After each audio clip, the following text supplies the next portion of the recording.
प्रधानमंत्री नरेंद्र मोदी ने अपने मन की बात प्रसारण में देशवासियों से चीतों के नामकरण के अभियान से जुड़ने का किया आह्वान। प्रखर मानवतावादी और चिंतक दीनदयाल उपाध्याय जी, शहीद भगत सिंह और नेताजी सुभाष चंद्र बोस को किया नमन।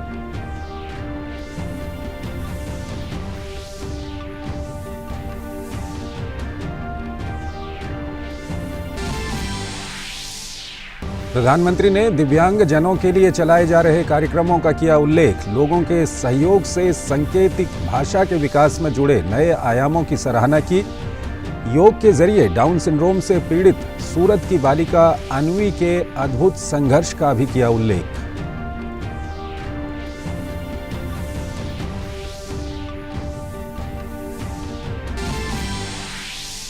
केंद्र सरकार के महत्वाकांक्षी कार्यक्रम मेक इन इंडिया के आज 8 साल हुए पूरे। 2014 में शुरू हुए कार्यक्रम के तहत एफडीआई दोगुना होकर $83 अरब पर पहुंचा।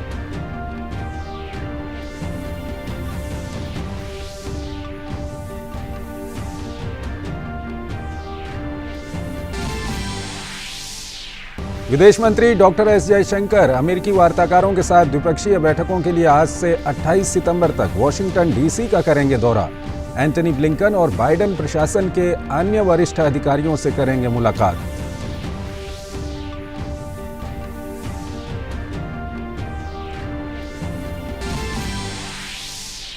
इटली में नई संसद चुनने के लिए मतदान जारी। ऊर्जा और आर्थिक संकट के बीच लोग कर रहे हैं वोटिंग। दक्षिणपंथी दलों के गठबंधन की जीत का अनुमान।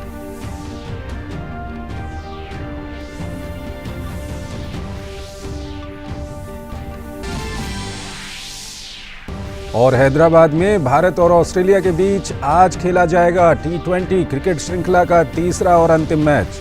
एक मैच जीतकर श्रृंखला में बराबरी पर खड़ी दोनों टीमें इस मैच को जीतकर सीरीज पर कब्जा करने की करेंगी कोशिश।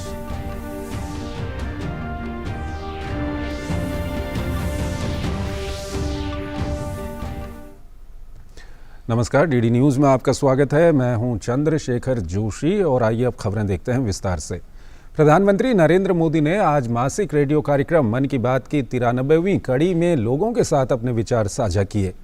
पीएम मोदी ने देश में चीतों की वापसी पर भारी उत्साह का जिक्र करते हुए लोगों से चीतों के नामकरण अभियान में जुड़ने का आह्वान किया।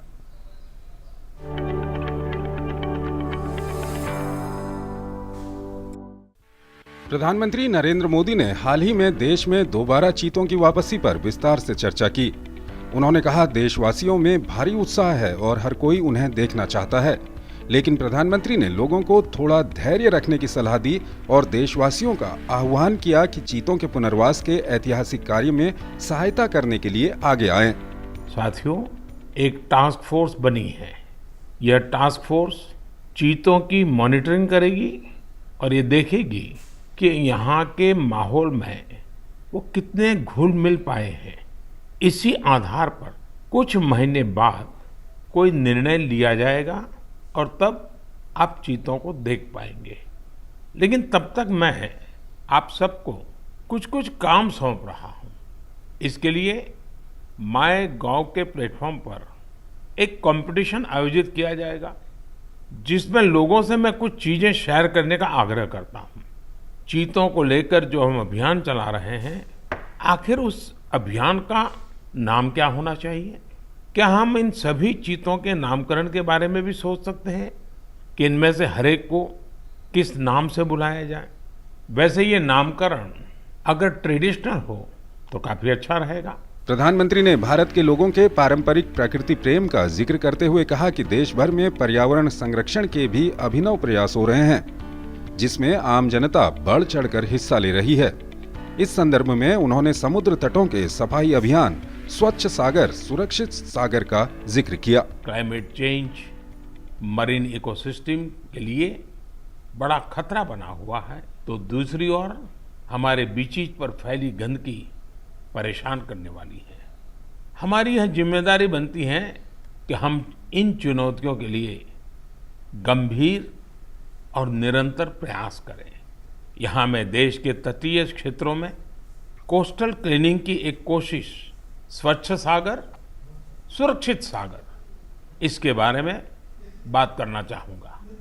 5 जुलाई को शुरू हुआ यह अभियान बीते 17 सितंबर को विश्वकर्मा जयंती के दिन संपन्न हुआ। इसी दिन कोस्टल क्लीनअप डे भी था। आजादी के अमृत महोत्सव में शुरू हुई यह मुहिम 75 दिनों तक चली। इसमें जन भागीदारी देखते ही बन रही थी। इस प्रयास के दौरान पूरे 2.5 महीने तक सफाई के अनेक कार्यक्रम देखने को मिले। प्रधानमंत्री ने लोगों से चीतों के नामकरण के अभियान में भी जुड़ने का आह्वान किया। उन्होंने कहा कि एक प्रतियोगिता के जरिए वो अपने सुझाव भेज सकते हैं। विजेता को चीतों को देखने का अवसर मिल सकता है, चाहे चीतों के पुनर्वास का मामला हो या देश के पर्यावरण के संरक्षण की बात हो। प्रधानमंत्री ने मन की बात में लोगों के सामूहिक प्रयासों को सर्वोपरि रखने पर जोर दिया। Bureau report, DD news.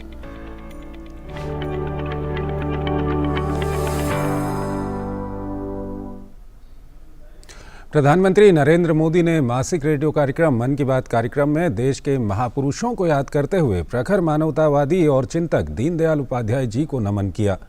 PM Modi ने शहीद भगत सिंह और नेताजी सुभाष चंद्र बोस का उदाहरण देकर युवाओं को देश प्रेम की नई भावना के साथ राष्ट्र को मजबूत करने का आह्वान किया।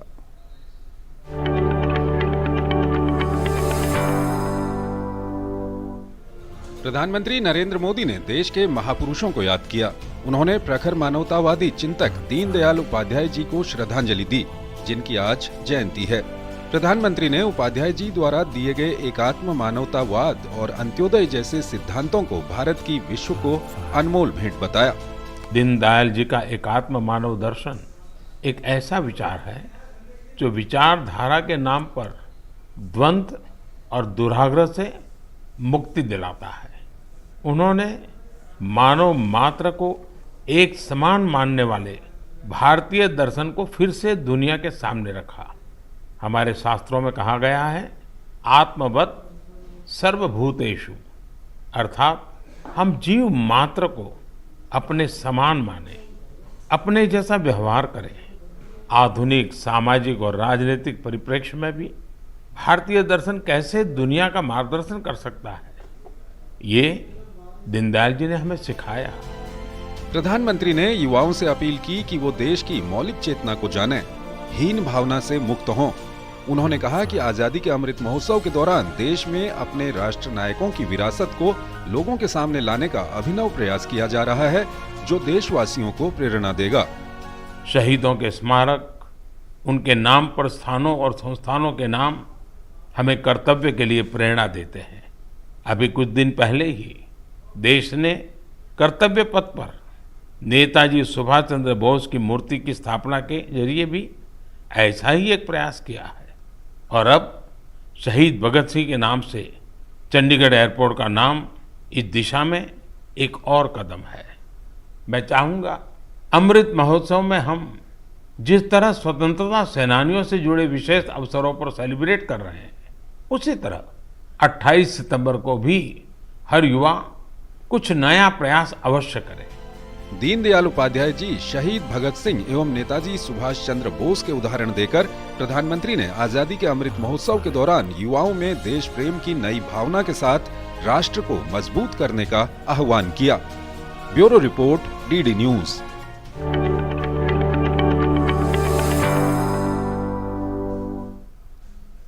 सूचना एवं प्रसारण मंत्री अनुराग सिंह ठाकुर ने दिल्ली गेट में प्रधानमंत्री नरेंद्र मोदी के मन की बात कार्यक्रम को सुना।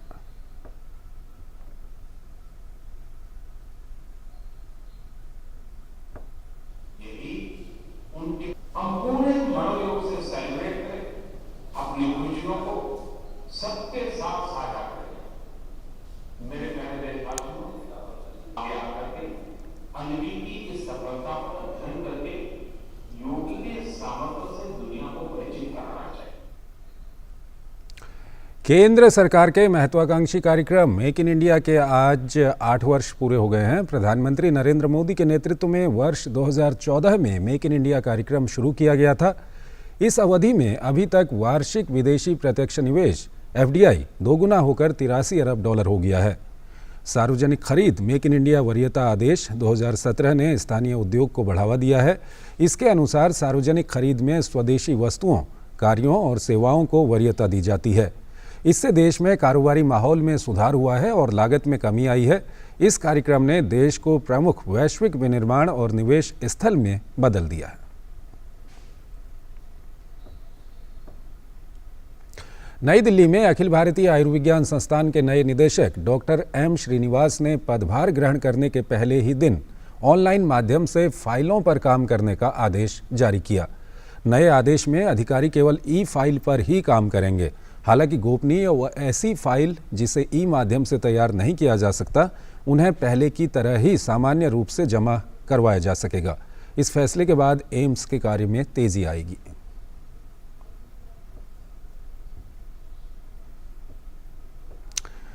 डिजिटल इंडिया मुहिम से देश के कई पिछड़े इलाकों की तस्वीर बदल रही है। देश के पिछड़े जिलों में शामिल और आकांक्षी जिले कोरबा को डिजिटल इंडिया के तहत विशेष विकास योजनाएं वहां पर चलाई जा रही हैं। यहां की सभी ग्राम पंचायतों को डिजिटल नेटवर्क से जोड़ने का काम किया जा रहा है। 4G कनेक्टिविटी यहां शहरों से लेकर गांव तक लोगों को देश दुनिया से जोड़ने में महत्वपूर्ण भूमिका निभा रही है। पेश है यहां की ज़मीनी हकीकत से जुड़ी ये रिपोर्ट।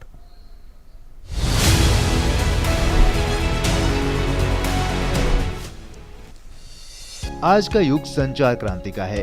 आधुनिक भारत में डिजिटल इंडिया ने शहर के साथ ही अब ग्रामीण क्षेत्रों में भी क्रांति ला दी है। इस योजना के तहत गांव को भी 4G नेटवर्क से जोड़कर डिजिटल क्रांति की दिशा में नए आयाम लिखे जा रहे हैं। छत्तीसगढ़ के आकांक्षी जिलों में शामिल आदिवासी बाहुल्य कोरबा जिले में भी केंद्र सरकार की इस महत्वाकांक्षी योजना का लाभ देखा जा रहा है। भारत संचार निगम लिमिटेड के मंडल अभियंता के मुताबिक डिजिटल इंडिया के तहत सभी ग्राम पंचायतों को डिजिटल नेटवर्क से जोड़ने का काम किया जा रहा है।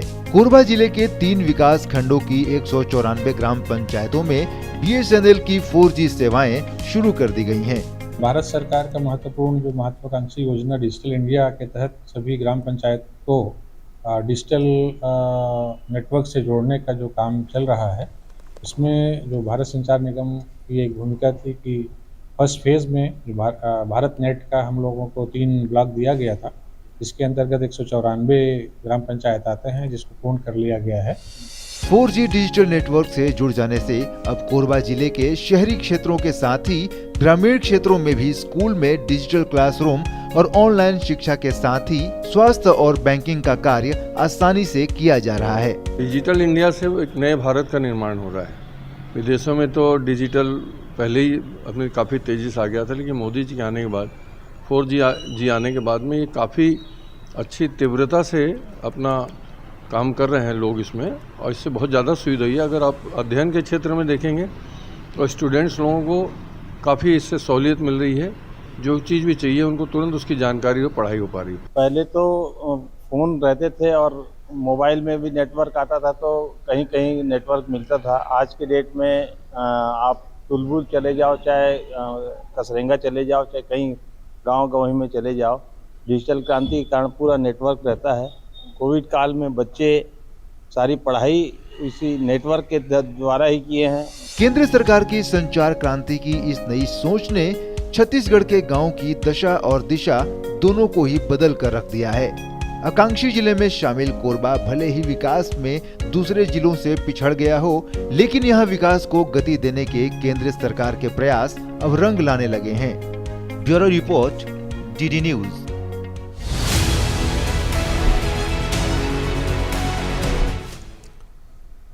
जनसंघ के संस्थापक सदस्य, उत्कृष्ट संगठनकर्ता और प्रखर विचारक पंडित दीनदयाल उपाध्याय की आज 106वीं जयंती है।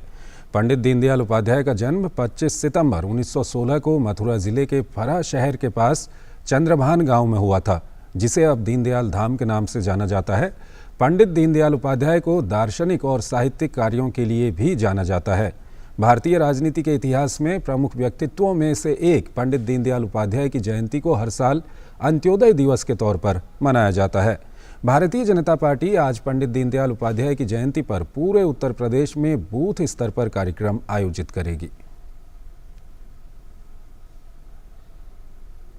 जनसंघ के संस्थापक सदस्य पंडित दीनदयाल उपाध्याय की आज 106वीं जयंती है। पीएम मोदी ने दीनदयाल उपाध्याय की जयंती पर उनको नमन किया। पीएम मोदी ने अपने ट्वीट संदेश में कहा कि मैं पंडित दीनदयाल उपाध्याय जी को उनकी जयंती पर नमन करता हूं। अंत्योदय और गरीबों की सेवा पर उनका संकल्प हमें प्रेरणा देता रहा है। उन्हें एक असाधारण विचारक और बुद्धिजीवी के रूप में भी याद किया जाता है। पंडित दीनदयाल उपाध्याय जी की जयंती के अवसर पर भाजपा नेताओं ने नई दिल्ली स्थित भाजपा मुख्यालय में उन्हें श्रद्धांजलि अर्पित की।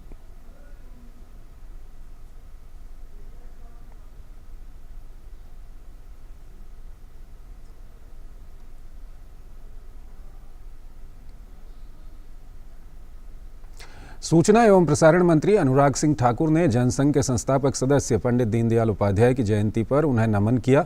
उन्होंने कहा, पंडित दीनदयाल उपाध्याय जी वंचितों के लिए जिस कल्पना को लेकर चले थे, आज उसको साकार करने का काम किया है प्रधानमंत्री नरेंद्र मोदी ने।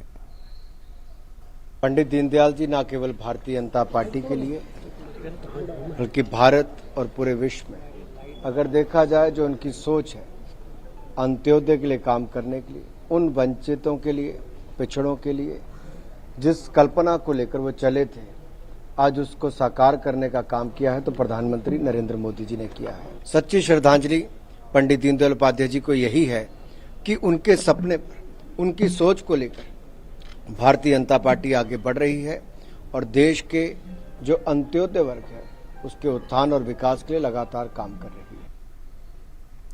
विदेश मंत्री डॉक्टर एस जयशंकर ने कहा है कि भारत सीमा पार से आतंकवाद को कतई बर्दाश्त न करने की नीति पर अटल है।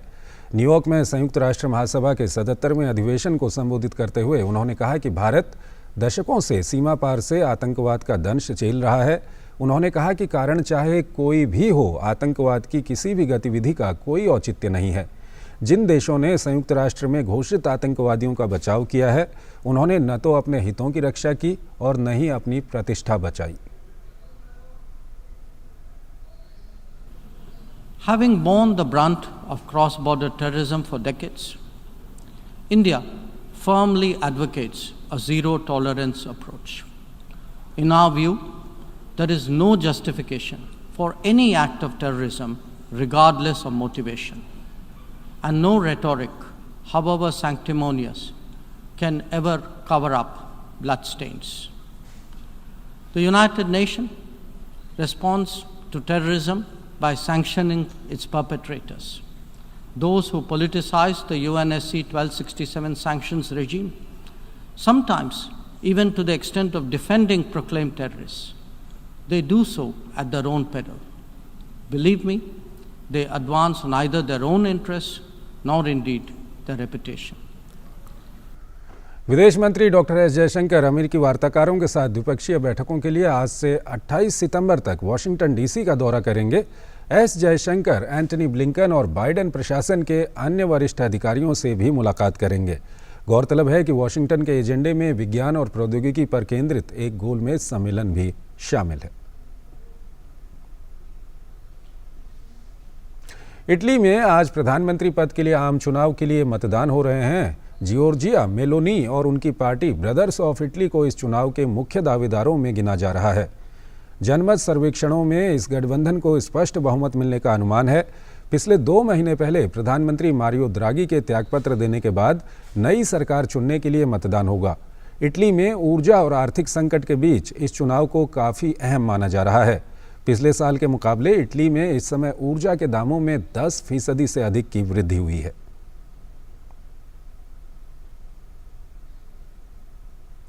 कनाडा में भीषण तूफान फियोना ने भारी तबाही मचाई है। तूफान के कारण 5 लाख से अधिक घरों की बिजली आपूर्ति बाधित हुई है। तूफान से पहले कनाडा में करीब 1.5 लाख लोगों को अलर्ट किया गया था। यूएस नेशनल हरिकेन सेंटर ने कहा कि तूफान फियोना के पूर्वी कनाडा के नोवा स्कोटिया में पहुंचने के बाद कनाडा की 2 सबसे बड़ी एयरलाइन कंपनी एयर कनाडा और वेस्टजेट एयरलाइंस ने क्षेत्रीय सेवा को निलंबित कर दिया है।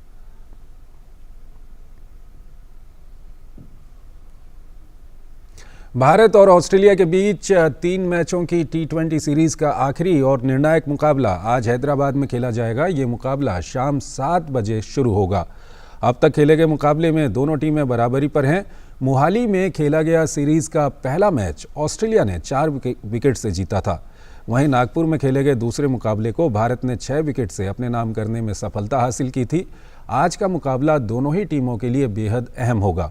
ऐसे में दोनों ही टीमों की कोशिश आज के इस मुकाबले को जीतकर सीरीज पर कब्जा जमाने की होगी। भारत की महिला क्रिकेट टीम ने 3 मैचों की एक दिवसीय सीरीज को 3-0 से अपने नाम कर लिया है। शनिवार को लॉर्ड्स में खेले गए सीरीज के तीसरे और आखिरी मैच में भारतीय टीम ने 16 रन से जीत हासिल की। भारत की दिग्गज तेज गेंदबाज झूलन गोस्वामी का ये आखिरी अंतर्राष्ट्रीय मुकाबला था। कप्तान हरमनप्रीत कौर की टीम ने सीरीज को क्लीन स्वीप करके झूलन के रिटायरमेंट को यादगार बना दिया। भारतीय महिला क्रिकेट टीम ने इंग्लैंड की जमीन पे वो कमाल कर दिखाया जिसका वर्षों से इंतजार था। भारतीय महिला टीम ने 3 मैचों की सीरीज को 3-0 से अपने नाम कर लिया। लॉर्ड्स में खेले गए सीरीज के तीसरे और आखिरी मैच में भारतीय टीम ने 16 रन से जीत हासिल की और इस जीत के साथ ही इस सीरीज पर कब्जा जमा लिया। इस बेहद रोमांचक मुकाबले में भारतीय टीम की शुरुआत निराशाजनक रही। भारत ने शुरुआत में ही एक के बाद एक अपने 4 विकेट गंवाए। ओपनर शेफाली वर्मा और विकेट कीपर यास्तिका भाटिया अपना खाता भी नहीं खोल पाई और केट क्रॉस के हाथों आउट हुई। इसके बाद पारी को संभालने उतरी कप्तान हरमनप्रीत कौर भी 4 रन बनाकर क्रॉस की गेंद पर LBW हो गईं। फिर हरलीन देओल भी ज्यादा देर तक टीम का साथ नहीं दे पाई और 3 रन बनाकर पवेलियन लौट गईं। 4 विकेट गिर जाने के बाद अनुभवी ओपनर स्मृति मानधाना ने दीप्ति शर्मा के साथ मिलकर 5वें विकेट के लिए अपनी पारी में स्मृति ने 79 गेंदों पर अपना अर्धशतक पूरा किया। इस दौरान उन्होंने 5 चौके लगाए।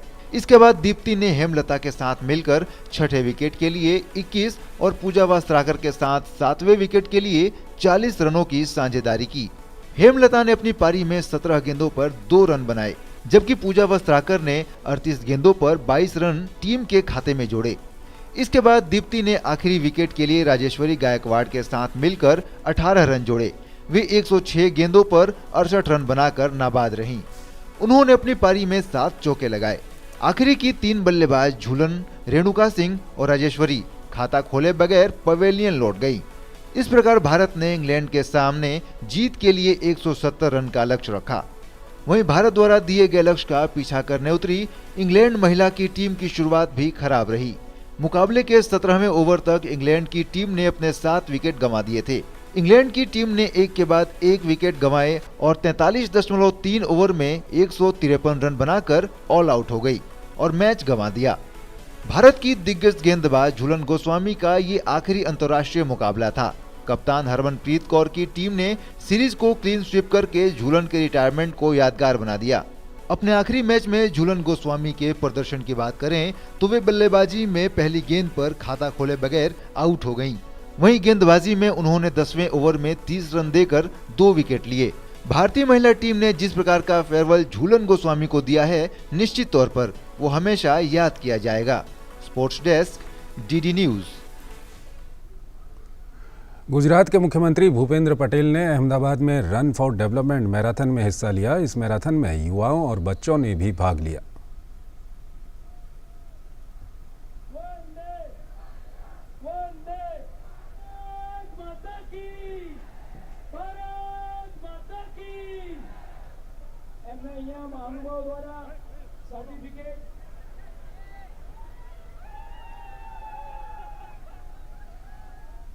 तो इस बुलेटिन में फिलहाल इतना ही। आप बने रहिए DD न्यूज़ के साथ। नमस्कार।